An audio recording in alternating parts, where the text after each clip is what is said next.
the months in Tigrinya. Not just how we say them, but also why. Let's start with the first month of the year, September. Yes, not January. September is Meskarem, from Mis Kereme, when the rainy season, Karamti, has passed. October is Tikamti, from Tekamit, or useful, a fruitful period of time that corresponds to the beginning of the harvest season in our area. November is Hidar, from Hidro, or Mihdar. So staying at work and guard and protect the crops, often overnight. You see how language is culture. It describes the habits and customs of the people, and agriculture, traditionally playing a massive role in the daily life of many people in our area, becomes part of the language itself. So let's go back to the months. December, Tahsas, from Mithsas, to harvest. Case in point.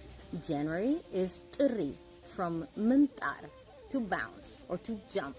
When you go from fall to winter, daylight quickly jumps from light to dark. February is Yekatit, from Muhtat, having nothing to do. The last crop of the season has been harvested, and the season is done, wrapped up. If you want to stay connected to the culture for the whole year, don't forget to grab your semi-calendar. Only on semikids.com. Culture is cool.